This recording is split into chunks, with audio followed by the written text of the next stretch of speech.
Hey guys, Langley here. I'm so excited for all of you that are now proud Instant Pot owners. So I wanted to create a quick unboxing video because I know my kids love watching videos of stuff being opened. So let's go ahead and do a mom version with our Instant Pot. So first I wanted to introduce you to my Instant Pot Luxe. This is the smaller, cheaper version of the Instant Pot. But like many of you, I took advantage of the Prime Day deals on Amazon. So I now get to add to my family an Instant Pot Duo. And this one is a 60. So this is the 6 quart. And because it was such a great deal, I also got the 80 quart. Or excuse me, the 80, which is an 8 quart. So I'm going to do a quick unboxing of the 60 so you can see what to expect when you open your Instant Pot.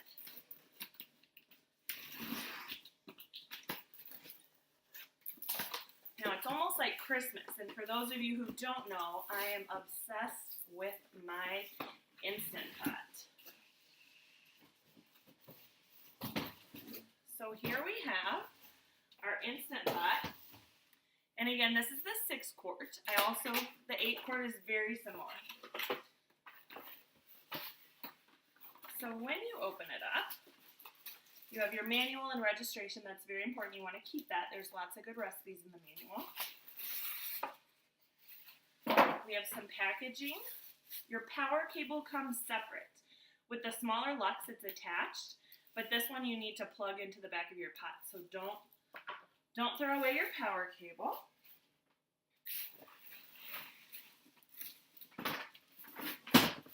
Out comes our beautiful new 6 quart Instant Pot.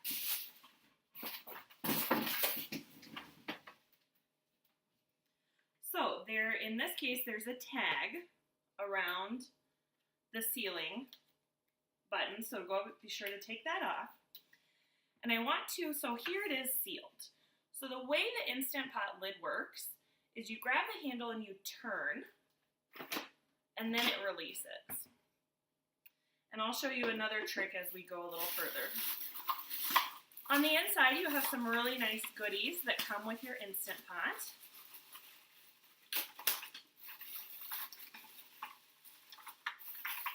You have some rice spoons and 2 spoons, 2 accessories.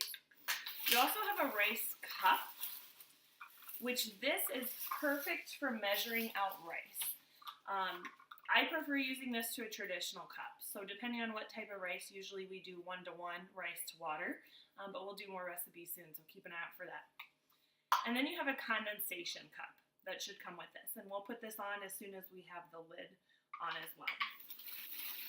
There's also a steamer rack. This is to drop down in so that you can steam things that aren't immersed in liquid. Now there is an inner pot. This is what you cook in. So be very careful as you are learning and as you are getting used to your Instant Pot. Never put anything directly in here. There's actually even a warning. So now my pot is empty. There's the heating element. This is what I actually cook in. Now you're going to want to rinse this well with soap and water. That sets back in. And the way the lid works, there's a couple different things I want to show you if you can kind of see. This turns from side to side to determine whether it's sealed or whether it's venting. When it's sealed, that's when the pot's going to actually come to pressure. When it comes to pressure, this pressure pin, you'll see this kind of gray pin, when that is up, your pot is pressurized. It will not allow you to open it, so that's a very safe feature. When it's down, you can open the lid. So the way this works, on the front you'll see there's a little arrow on your lid. There is also an arrow on your pot base. Lights are being very shiny. So you start arrow to arrow, and then you twist, and you'll know that it's sealed. It also is nice because it lines up with the little edges. So open, sealed. And again, when you close it to cook, be sure you switch it to the sealing position as opposed to the venting position. So the first thing you're going to want to do, as I mentioned, you have the plug that you need to plug in. So I will get this puppy unwound.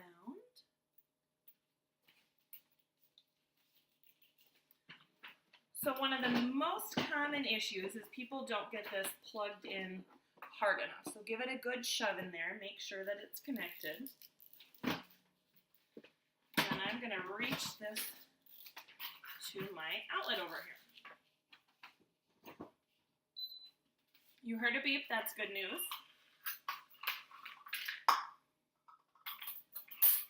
Get my accessories out of the way. Now this condensation cup, actually, I should have unplugged so I can show you.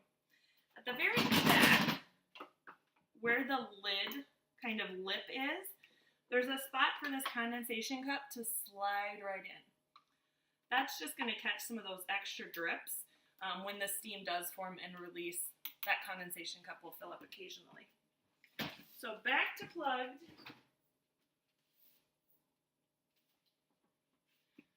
The very first thing you're going to want to do when you get your Instant Pot is to do what they call a water test. So to do that, something else to point out, this silicone ring, it's hard to see, but it's kind of clear in around there. You just want to make sure that that is fully around the metal band. This is what seals your pot. So if your pot doesn't come to pressure, this could be the culprit. So the way the water test works is you get about 1.5 cups of water.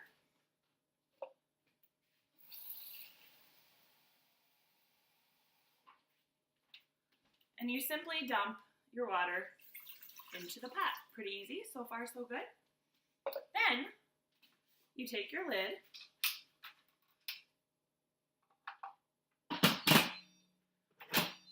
lock your lid, be sure that it's set to sealing on the top. If it's venting, it's never going to come to pressure. It's just going to keep bubbling that water.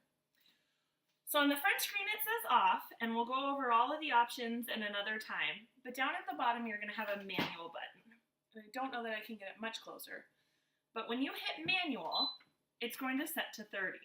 Well, we don't want to cook water for 30 minutes. That seems a bit much. So we push the minus until we get down to 2. Just a quick 2 minutes to make sure our pot seals. Now, when you hit a manual time, what it's going to do is it's going to give you a little bit of a grace period to make sure if you need to press another button, adjust the time. But once that grace period's over, it changes to on. So what on means is the pot is now heating up and it's coming to pressure, and we will have water in just a second. Now, when it's coming to pressure, the way it works is, again, be sure it's set to sealing. The bottom of the pot is going to get heat up, and basically it's making steam out of that water. So it's very important with the Instant Pot that you cook with enough liquid, otherwise it'll scorch the bottom of the pan and the system will turn off. So it's going to stay on until it comes to pressure, and while it does come to pressure, you might see a little bit of steam escape. That's totally normal. That just means that there's not enough pressure to seal, but it's releasing some of that. So again, your pin will come up when it's to pressure, and this on will actually start your 2-minute countdown. Now it's totally normal. You might hear some gurgling, some steam spitting out, and it's really hard to see. I need kind of a black paper to show you. There is a little bit of steam coming out. That's totally normal. Again, it just takes a couple minutes, between 5 and 15 minutes to come to pressure. More if you maybe have a full pot of food. Now it just clicked over. It's been 4 minutes. It just went from on to now it says 2.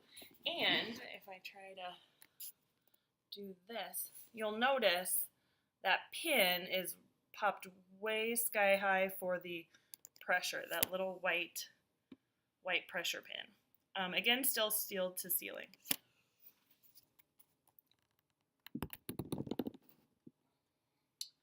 So while that 2 minutes counts down, I want to point out a couple of differences. I went ahead and unwrapped. Here's the Big Daddy, the 8-quart. And again, let's see, here we go. 8-quart, 6 Lux cord. It's not going to pull with the cord. And here's the baby Lux. So you'll see what a difference is. So this is 8, 6, and 5. Now, a couple differences. The 8 and the Lux actually do have the cord attached. So the 8 cord is attached, the Lux cord is attached, the 6, removable plug. The other thing is the Lux doesn't have nearly as many buttons. So it doesn't have a yogurt, it doesn't have low pressure, but it's very basic. It's gotten the job done for us for over a year. So those are kind of subtle differences. You can obviously see the size difference. This guy is quite large, much smaller, more compact. Lots of people do like having 2 Instant Pots, or 3, but it's nice because you can be making dessert in one while the other's going. You can be making yogurt and letting that last for a long time. It's also, some people, they cook in the pot, and then they put a lid on the pot, and that goes in the fridge. So really quickly, now that my 2 minutes are up, you'll see it move to L and zeros. That means the cook time is over, but it is on a keep warm function. There is a way to turn that off, but it's going to stay warm until you open the pot. So there are 2 ways to open the pot. The first is called a natural pressure release, and you just let it sit there. And eventually that pressure is going to slowly reduce because the heat is much less at this point. The other option is a quick release. And quick release, now it's very important, this knob at the top is where the steam is going to release. So you don't want anything covering that. That includes your face, or you don't want to block that. That also is going to be bad news. So the way to open it, you turn it to venting.